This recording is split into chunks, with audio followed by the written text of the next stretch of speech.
بیٹی کا گھر کون سا ڈرامہ کے نیکسٹ ایپیسوڈ میں آپ دیکھیں گے کہ نمرا کو بہت بڑی بیماری لگ جاتی ہے، جس کی وجہ سے وہ ہاسپٹل پہنچ جاتی ہے اور اس کی ماں اور فضا اس کی یہ حالت دیکھ کے کافی پریشان ہو جاتی ہیں، کیونکہ پہلے ان کا باپ، اس کے بعد ان کی دوسری بہن اور اب نمرا بھی اس حالت میں پہنچ جاتی ہے، جس کو دیکھ کے وہ کافی پریشان ہو جاتی ہیں۔ اور اس سب کی وجہ جو ہوتی ہے وہ جہاں آرا ہوتی ہے،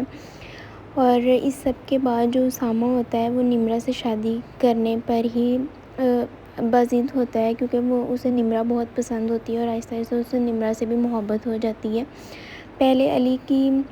ضد تو اس کی ماں نے پوری نہیں کی اور وہ لڑکی تو فوت ہو جاتی ہے، اور اب اسامہ اپنی ضد پہ قائم رہے گا اور علی اس کی مدد کرے گا کہ اس کی شادی وہاں پر ہو جائے۔ جہاں آرا کی ضد اور انا کی وجہ سے فضا کا گھر، اس کی ماں باپ کا جو گھر ہوتا ہے وہ سارا تباہ و برباد ہو جاتا ہے، اس کی ماں بھی اس کا باپ بھی چلا جاتا ہے، اس کی بہن بھی چلی جاتی ہے، اور اب نمرا بھی اس حالت میں پڑی ہوتی ہے۔ اور اب اتنا کچھ ہونے کے بعد جہاں آرا کو یہ احساس ہو جانا چاہیے کہ اس کی غلطیوں کی وجہ سے کتنے لوگوں کا نقصان ہو چکا ہے، اور اسے اپنی غلطیوں کا احساس ہو جانا چاہیے، اور مزید اسے غلطیاں نہیں کرنی چاہیے کہ اب اس کو اسامہ اور نمرا کی شادی میں رکاوٹیں پیدا نہیں کرنی چاہیے۔ یہ نہ ہو کہ اب کی دفعہ ان کے بیٹے بھی ان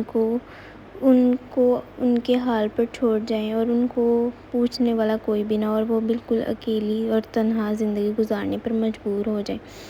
جیسے اس نے فضا کا گھر برباد کیا ہے۔ ہو سکتا ہے کہ اب اس کے ساتھ بھی یہی کچھ ہو، یہی ہونا ہے نیکسٹ ایپیسوڈ۔